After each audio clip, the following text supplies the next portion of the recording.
À Salon de Provence, au collège Joseph Darbeau, mieux valait-il être bien couvert aujourd'hui pour assister aux cours. À l'intérieur de l'établissement, il ne reste plus que des élèves de 3e et de SECPA qui travaillent dans des classes à 13 degrés. Et pour cause, il n'y a plus de chauffage depuis le début de la semaine.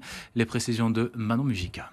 Élèves gelés, département figé, voilà la banderole déployée sur les grilles de l'établissement. Lundi, dans les classes, il faisait entre 7 et 10 petits degrés, ce qui fait que mardi, les parents d'élèves étaient invités à garder leurs enfants à la maison.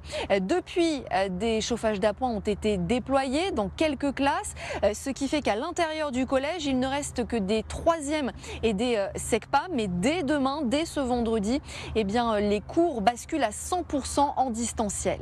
Ce matin, j'ai échangé avec les élèves de 3e qui me disent on a froid madame, on a froid. Pourquoi est-ce qu'on vient au collège? On a froid. On a fait le choix d'accueillir les 3e puisqu'il y a la préparation au brevet et puisqu'avant les vacances, c'était parti déjà une semaine en salle, donc ça faisait une longue période sans cours. Donc on les a accueillis mercredi et ce matin. Et en fait, dans les salles chauffées par radiateur d'appoint, il y a deux problèmes. La première, c'est qu'il fait que 13 degrés. Donc c'est quand même toujours insuffisant, et que les chauffages à point font sauter les plombs régulièrement. Donc on s'inquiète un petit peu qu'il y a à un moment donné un court-jus ou un incendie qui se déclare. Et moi ce qui me heurte particulièrement, c'est qu'on a là quasiment une semaine d'enseignement qui est foutue en l'air pour les élèves, pour un problème de chauffage. La faute à un problème de chaudière déjà signalé par la FCPE dans un courrier adressé au département et à sa présidente Martine Vassal en date du 4 décembre dernier. Courrier resté sans réponse selon les parents d'élèves qui dénoncent un mépris.